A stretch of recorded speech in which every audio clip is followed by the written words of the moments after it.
السلام علیکم۔ آج ہم تلنگانہ ہسٹری میں سے میر عثمان علی کا دور پڑھ رہے تھے۔ میر عثمان علی خان نے حیدرآباد ریاست کو ترقی دینے کے مقصد سے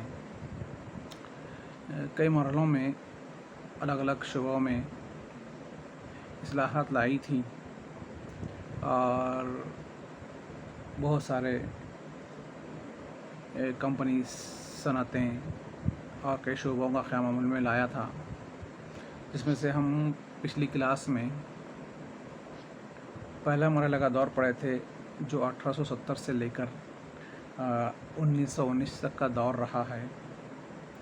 اور اس دور میں میر تراب علی خان جو میر عثمان علی خان کے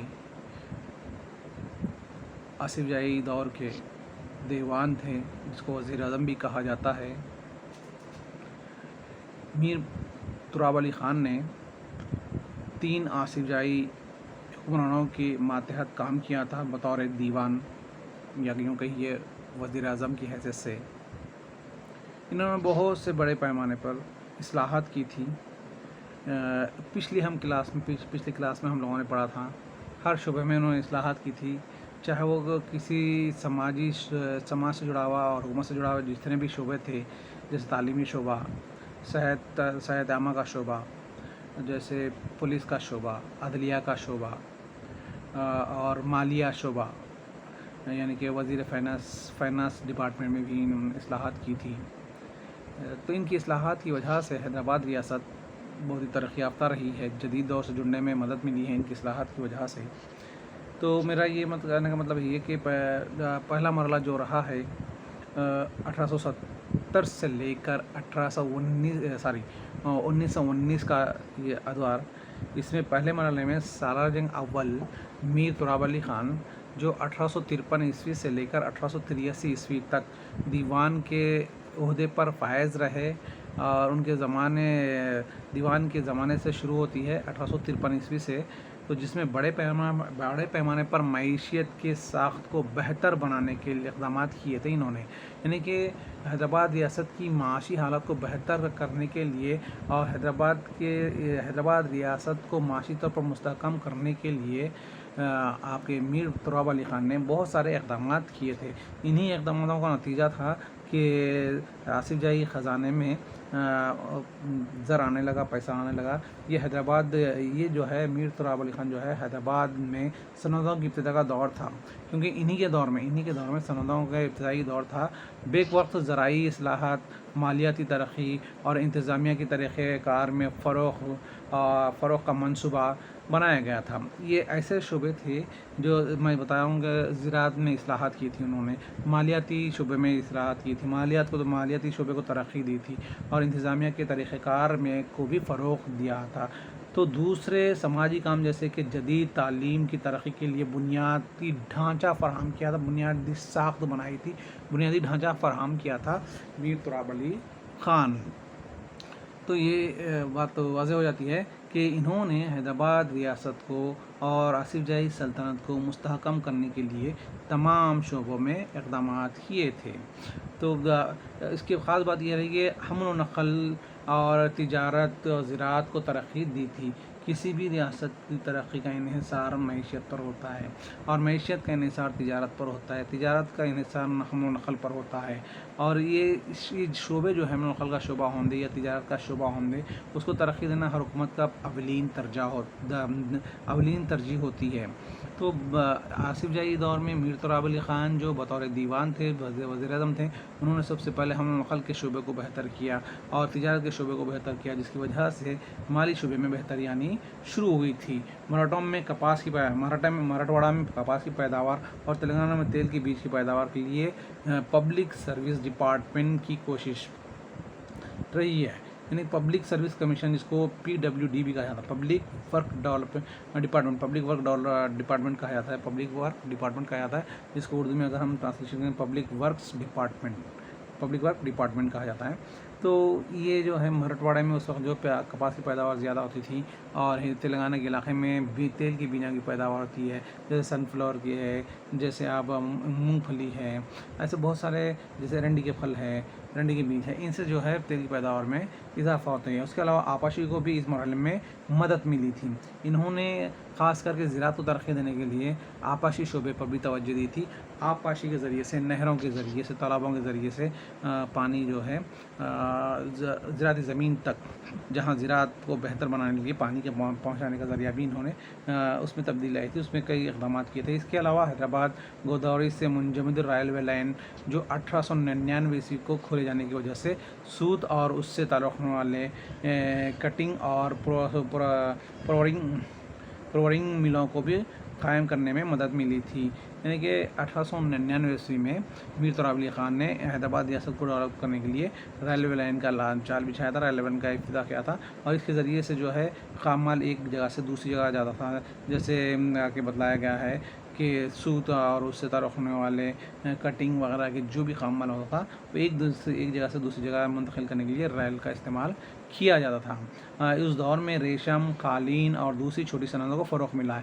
جیسے ہی 1899 عیسوی میں ریلوے ڈپارٹمنٹ کا قیام عمل میں آیا اور ریلوے کو ترقی دی گئی ہے، تو ظاہر سی بات ہے اس سے یہ ہوا کہ ریشم اور کپاس اور قالین اور دوسری چھوٹی موٹی صنعتیں جو تھی، دستکاری صنعتیں ہے یا اسمال اسکل انڈسٹریز ہے، اس کو بھی ترقی ملی، اس کو بھی فروغ ملا، جس کے نتیجے میں حیدرآباد دکن جو ہے اسپیننگ اور وینگ میلز لمیٹڈ 1877 عیسوی میں، محبوب شاہی گلبرگہ میلز 1884 عیسوی میں، اور اورنگ آباد میلز 1888 عیسوی میں قائم ہوئی ہیں۔ اس طرح سے آہستہ آہستہ جیسے جیسے ریلوے ورنگل سے اورنگ آباد، پربھنی اور اس طرح سے پھیلی گئی، تو الگ الگ مقاموں میں محبوب شاہی گلبرگہ میلز جو ہے 1884 عیسوی میں قائم کی گئی تھی، اور اورنگ آباد میلز جو ہے 1888 عیسوی میں قائم کی گئی تھی۔ اس طرح سے صنعتوں کا جال بچھانا شروع کیا تھا میر تراب علی خان نے آصف جائی دور میں، اور وہ دور کس کا تھا؟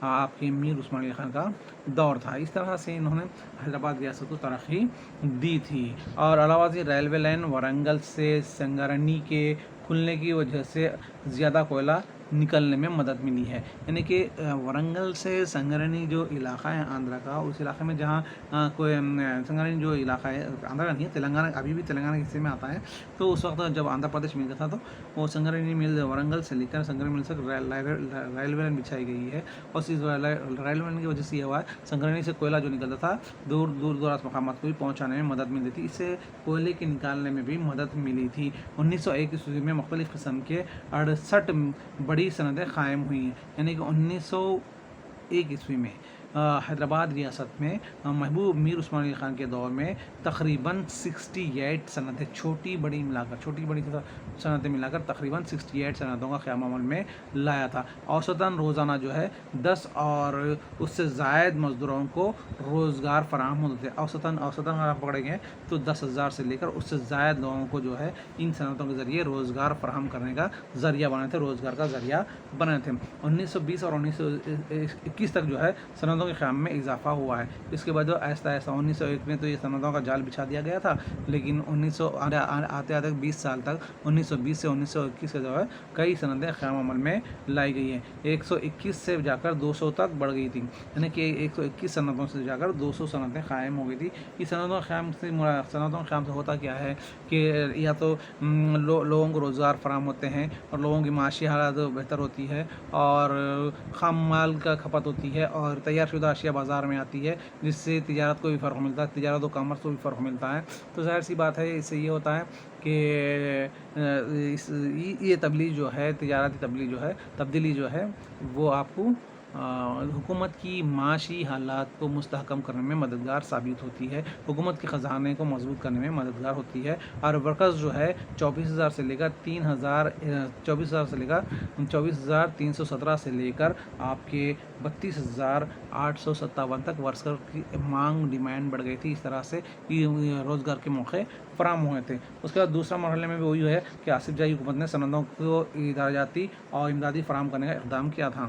تو اب دیکھیے صنعتوں کو فروغ کرنے کے لیے حکومت اپنی ہر دور میں ہر حکمراں جو ہے اپنے اپنے دور میں حکومت کو فروغ یہ تجارت کو فروغ دینے کے لیے یہ صنعتوں کو فروغ دینے کے لیے امدادی ادارے قائم کرتی ہے. اس امدادی اداروں کے ذریعے سے جو ہے صنعتوں کو لون دیا جاتا ہے, صنعتوں کو سرمایہ فراہم کیا جاتا ہے. بعض اوقات ایسا ہوتا ہے کم سرکاری شیئرز بھی اس میں اکثر حکومت کے شیئرز بھی اس میں ہوتے ہیں, پرائیویٹ سیکٹر کے لوگ بھی اس میں کام کرتے ہیں.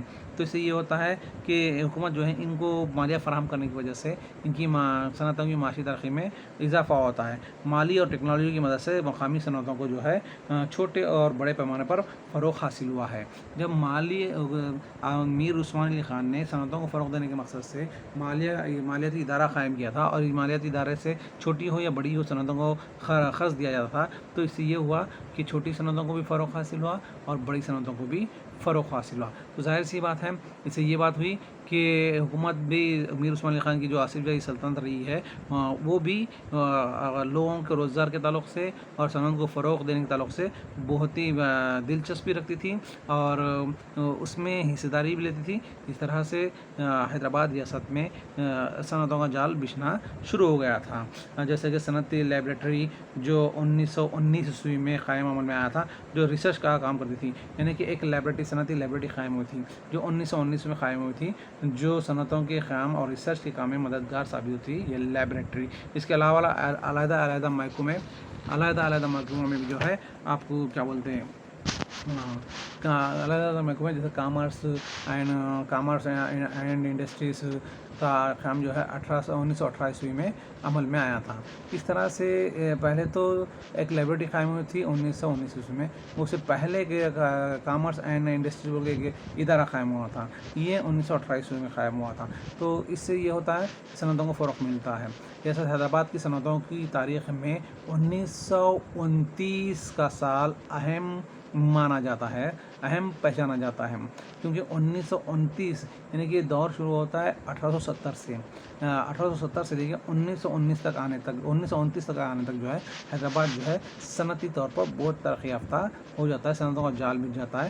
تو 1929 کا جو سال رہا ہے صنعتی اعتبار سے بڑا اہم مانا جاتا ہے. اس سال جو ہے ریاست خود 1 کروڑ روپے کے کارپوریٹ فنڈ, حصہ داری, دستاویزی قرض اور اقساط پر قرض کی شکل میں ITF انڈسٹریز ٹرسٹ فنڈ قائم کی.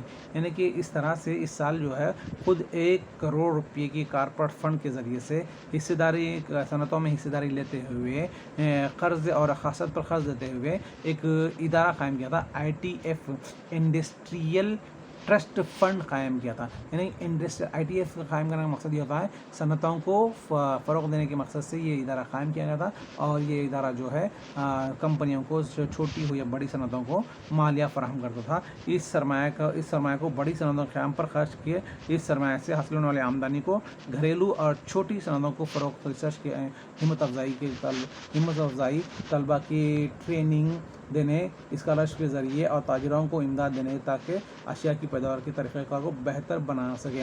یعنی کہ یہ جو ITF قائم کیا گیا تھا اس کی سرمایہ جو ہے بڑی صنعتوں قیام میں خرچ کرنا اور اس سے ہونے والی آمدنی جو ہے گھریلو اور چھوٹی صنعتوں کو ہونے والی آمدنی سے مالیہ فراہم کرنا اور ریسرچ کی ہمت افزائی کرنا, یعنی کہ ریسرچ کرنے والوں کی ہمت افزائی کرنا اور طلباء و طالبات کو جو ٹریننگ دینا, ان کی اسکالرشپ دینا, یہ ITF سے ہونے والی آمدنی کے ذریعے سے کیا جاتا تھا. ITF پہلے کیا کرتی تھی, بڑے صنعتوں کو قرض دیتی تھی. بڑے صنعتوں سے ہونے والی آمدنی جو کس پر خرچ کی جاتی تھی, وہ گھریلو چھوٹی صنعتوں پر خرچ کی جاتی تھی, یا پھر ریسرچ کرنے والے پر, تحقیق کرنے والوں پر خرچ کی جاتی تھی, اور طلباء و طالبات پر بھی خرچ کی جاتی تھی. اشیاء کی پیداوار کے طریقے کو بہتر بنانے کے لیے یہ ITF کا جو فنڈ آتا تھا وہ خرچ کیا جاتا تھا. ITF ریاست کی مختلف کمپنیوں میں جو ہے کارکن کی حیثیت سے کام کرنے لگی تھی. ITF جو ہے ریاست حیدرآباد کی مختلف جو کمپنیاں تھیں اس کمپنیوں میں جو ہے ایک کارکن کی حیثیت سے, ایک نمائندے کی حیثیت سے کام کرنا شروع کر دی تھی. جس سے یہ ہوتا تھا کہ بڑے کمپنیوں سے جو آمدنی ہوتی تھی وہ آمدنی جو ہے چھوٹی صنعتوں اور گھریلو صنعتوں پر خرچ کی جاتی تھی. اور ٹیکنالوجی اور مالی امداد کے ساتھ حکومت کی صنعتی کاریگروں کو مارکیٹ کی سہولت بھی فراہم کرنے کی کوشش کرتی تھی. یعنی کہ ٹیکنالوجی اور مالی امداد کے ساتھ ٹیکنالوجی کے ساتھ اور مالی امداد کے ساتھ جو ہے صنعتی کاریگر جو تھے ان کو مارکیٹ کی سہولت بھی فراہم کر دی، یعنی کہ صنعتی کاریگر جو ہے مارکیٹ سے بھی واقفیت ہوں، کیونکہ بعض وقت کیا ہوتا ہے صنعتی کاریگر کو مارکیٹ کے حالات نہیں معلوم ہوتے، مارکیٹ کے لوگوں کو صنعتی کاریگر کے حالات نہیں معلوم ہوتے، اس سے یہ ہوتا ہے دونوں میں کمیونیکیشن کمی ہونے کی وجہ سے کیا ہے پھر مال کی تیاری میں یا قیمتوں میں اتل پتل ہونا شروع ہوتا ہے۔ تو حکومت جو ہے ITF کے ذریعے جو ہے ٹیکنالوجی اور مالی امداد کے ساتھ ساتھ جو ہے صنعتی کاریگروں کو مارکیٹ کے سہولت بھی فراہم کرتی تھی اور مارکیٹ سے بھی واقفیت دلواتی تھی، تو اس طرح سے یہ کام کرتی تھی۔ اس کے بعد جو ہے تیسرے مرحلے میں یہ بات واضح ہوتی ہے کہ تیسرا جو مرحلہ ہے صنعتوں کو ترقی دینے کا آصف جاہی سلطنت میں دور میں، وہ مرحلہ جو ہے 1939 سے لے کر 1948 تک کا۔ یہ 1939 سے لے کر 1948 کا دور ہے۔ 1939 میں ایک بات ہے کہ عالمی سطح پر ایک جنگ چھڑ گئی تھی، دوسری عالمی جنگ، جس کو دوسری عالمی جنگ کا نام دیا گیا ہے۔ یہ 1939 سے لے کر 1948 تک 1945 تک رہی ہے، لیکن آصف جاہی دور جو تھا 1948 تک تھا، کیونکہ آزادی کے ایک سال تک بھی یہ ہماری حیدرآباد ریاست جو ہے ایک علیحدہ ریاست تھی، ایک علیحدہ مملکت تھی۔ ہندوستان کے درمیانی حصے میں ہونے کی وجہ سے لامحالہ پولیس اسٹیشن کے ذریعے سے یا پھر سردار ولبھ بھائی پٹیل جو اس وقت کے وزیر داخلہ تھے، ان کے UN کے وہ پریزیڈنٹ بھی رہے ہیں، چیئرمین بھی رہے ہیں، تو ان کے کوششوں کے نتیجے میں یہ آخری میں لامحالہ حیدرآباد ریاست جو ہے انڈین یونین میں شامل ہو گئی تھی۔ تو 1948 تک 1939 سے لے کر 1948 تک جو رہا ہے آخری مرحلہ، اس دور میں جو ہے اعلیٰ حضرت جناب میر عثمان علی خان نے صنعتی پالیسی میں تبدیلی لانے کی کوشش کی، یعنی کہ یہ دور جو آخری کا جو دور رہا ہے اس میں آپ کے حضرت اعلیٰ حضرت یہ میر عثمان علی خان کو ہی کہا جاتا ہے۔ تو انہوں نے صنعتی پالیسی میں تبدیلی لانے کی کوشش کی تھی، جو اس طرح سے انہوں نے مختلف صنعتوں کو فروغ دیا تھا، اور 1921 سے لے کر 1948 کے درمیان جو صنعتیں قائم ہوئی تھی ان میں کمپنی کا نام ہے سنگرینی کلارس۔ یہ کوئلے کی کان کمپنی ہے جہاں سے سانچہ کوئلہ نکالا جاتا ہے، اور یہ ملک کے دیگر حصوں میں اس کو بھیجا جاتا ہے یہاں سے۔ اور دوسرا جو نظام شوگر فیکٹری، تو میں یہ بتا رہا تھا سنگرینی کلرس ملز جو ہے کب قائم ہوئی تھی؟ 1921 میں قائم ہوئی تھی۔ یہ کہاں قائم ہوئی تھی؟ سنگرینی کا ایک گاؤں ہے، وہ گاؤں میں کوئلہ نکلتا تھا، اسی گاؤں کے نام سے یہ کوئلے کے نام رکھا گیا سنگرینی کلرس، جو 1921 میں قائم ہوئی تھی۔ یہ کوئلے کی صنعت تھی، اور کوئلے کو جو ہندوستان کے الگ الگ ریاستوں میں یہاں سے کوئلہ پہنچایا جاتا تھا۔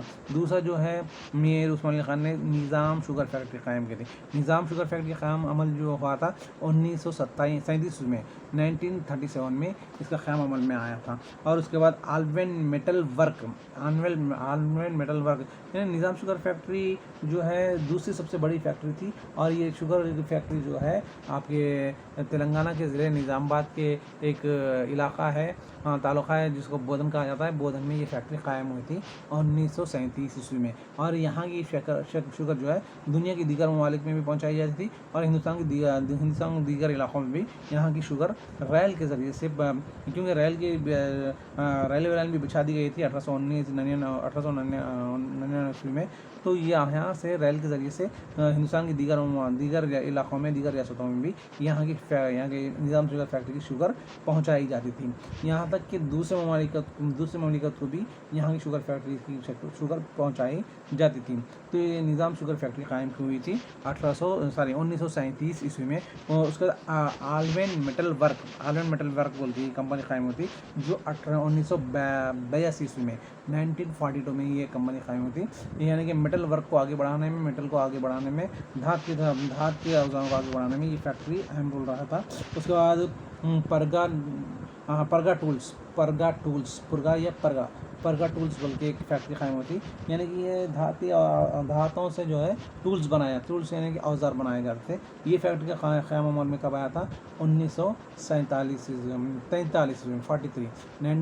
میں یہ اس کمپنی کا قیام عمل میں آیا تھا، اور اس کمپنی کے ذریعے سے ٹولز بنائے جاتے تھے۔ اس کے بعد سلک ملز جو ہے 1946 میں قیام عمل میں آیا تھا۔ اس کے بعد حیدرآباد اسبستاس فیکٹری حیدرآباد اسبسٹاس فیکٹری قائم ہوئی تھی، جو اس کا قیام جو ہے 1947 میں عمل میں لایا گیا تھا۔ اس کے بعد اور ایک فیکٹری ہے چار مینار سگریٹ فیکٹری۔ اب آپ ظاہر سی بات ہے چار مینار سگریٹ فیکٹری سے آپ کو ذہن میں آ گیا ہوگا سگریٹ بنانے کی کمپنی تھی، اور اس کا قیام جو ہے 1925 میں عمل میں آیا تھا۔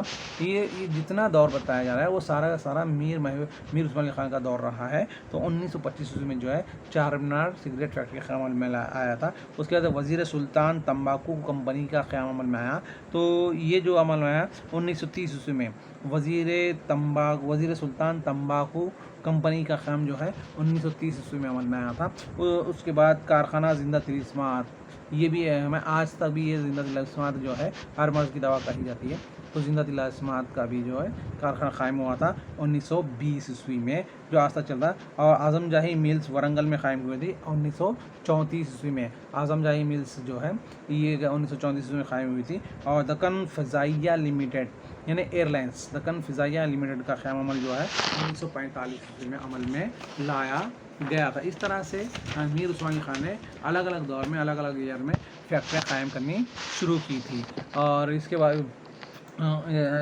علاوہ جو ہے میر عثمان علی خان جو ہے سنگرانی ملز کیا ہے، سنگرانی گاؤں کھمم ضلع میں سب سے پہلے کوئلے کی کانوں کا پتہ چلا تھا۔ میں بتا رہا شروع میں ہی سنگرانی ملز جو ہے 1921 میں جو قائم ہوئی تھی، وہ جو ہے ایک گاؤں ہے کھمم ضلع میں۔ کھمم ضلع جو ہے اب تلنگانہ میں آتا ہے۔ تو تلنگانہ کے اس ضلع میں سنگرانی ایک گاؤں ہے، اس گاؤں میں سب سے پہلے کوئلے کی دریافت ہوئی تھی، کوئلے کے کانوں کی دریافت ہوئی تھی اور پتہ چلا تھا، اس لیے انہیں سنگرانی کے نام سے پکارا جانے لگا تھا۔ سنگرانی گاؤں میں یہ کوئلے کی کان دریافت ہوئی تھی، اسی گاؤں کے نام سے اس میل کو یا اس کارخانے کو اس فیکٹری کو جانا جاتا ہے۔ حیدرآباد دکن مدنی کمپنی لندن کی تجارتی فارم سنگرانی سے کوئلہ نکالنے لگی تھی، یعنی کہ حیدرآباد کی معدنی کمپنی اور لندن کی تجارتی فارم سنگرانی سے مل کر کوئلہ نکالنا کا کام شروع کیا تھا۔ کمپنی کا انتظامیہ جو ہے سرکار کے کنٹرول میں تھا۔ اس وقت جو ہے کمپنی کا جو انتظامیہ تھا، کمپنی کا جو مینجمنٹ تھا، وہ سرکار کے ذمے تھا، سرکار کا کنٹرول تھا اس پر کوئی کام۔ بعد میں ایک نئی کمیٹی سنگرانی کالرز کمیٹی SCC سنگرانی کالرز کمیٹی بول کے حکومت کی امداد سے کوئلے کے کانوں کے ذمے دے دی گئی تھی، یعنی کہ SCC کو سنگرانی کالرز کمیٹی، اس کمیٹی کو جو ہے سنگرانی کالرز میں سے کوئلہ نکالنے کی ذمہ داری دی گئی تھی۔ پہلے سرکار کے ذمہ تھا لیکن سرکار کا کنٹرول تھا، بعد میں ایک کمیٹی بنا کر CSS کمیٹی بنا کر کمیٹی کو یہ ذمہ داری سونپی گئی تھی۔ اور دوسری کانیں سستی اور پوہی میں کھولی گئی تھی۔ اس کے بعد سستی اور پوہی میں دوسری کانیں بھی کھولی گئی تھی، دوسری کانیں بھی سبھی کوئلہ نکالا جانے لگا تھا۔ اس کا نظام شوگر فیکٹری جو 1937 میں قائم ہوئی تھی، جو دنیا کی سب سے بڑی فیکٹری رہی ہے دوسری، اور یہاں کی شوگر جو ہے ہندوستان کے دیگر علاقوں میں بھی پہنچائی جاتی تھی۔ اس کے علاوہ ہندوستان کی نہیں بلکہ دنیا کے دوسرے علاقوں میں بھی یہاں کی شوگر فیکٹری جانی پہچانی جاتی ہے، ایک شوگر پہنچائی جاتی تھی۔ نظام شوگر فیکٹری جو ہے اس وقت کی ایشیا کی دوسری بڑی شکر تیار کرنے والی فیکٹری میں شمار کی جاتی تھی۔ میں بتایا تھا کہ دنیا کی دوسری سب سے بڑی کمپنی رہی ہے نظام شوگر فیکٹری، یہاں پر کئی ٹن شکر تیار کی جاتی تھی، اور دنیا کی سب سے بڑی ایشیا کی سب سے دوسری بڑی کمپنی رہی ہے، اور جس کی تیار کردہ شکر ملک کے تمام حصوں میں بذریعہ ریل پہنچائی جاتی تھی۔ اس میں نظام شوگر فیکٹری میں جو شکر تیار ہوتی تھی بذریعہ ریل کے ذریعے سے ہندوستان کے دیگر علاقوں تک پہنچائی جاتی تھی۔ اس طرح سے یہ ایک بہت ہی بڑے رقبے پر پھیلی ہوئی ہے، یہ فیکٹری جو ہے بہت بڑے رقبے پر پھیلی ہوئی ہے۔ یہ فیکٹری جو ہے جس میں ہزاروں کی تعداد میں جو ہے ملازمین برسر روزگار تھے۔ نظام شوگر فیکٹری میں یہ کئی ہزار لوگ ملازم تھے، کئی ہزار لوگوں کا روزگار چلتا تھا۔ یہ ایشیا کی دوسری سب سے بڑی فیکٹری تھی، اور ضلع نظام آباد کی شان ہوا کرتی تھی، یعنی کہ ضلع نظام آباد کی شان ہوا کرتی تھی۔ یہ مانتے تھے کہ یہ نظام آباد شہر میں نظام آباد ضلع میں قائم کی گئی تھی، اور نظام آباد ضلع کے بودھن میں واقع ہے، لیکن نظام آباد ضلع میں بودھن ایک تعلقہ ہے، بودھن ایک علاقہ ہے، اس علاقے میں یہ فیکٹری قائم ہوئی تھی۔ تو یہ ایشیا کی سب سے دوسری بڑی فیکٹری رہی ہے۔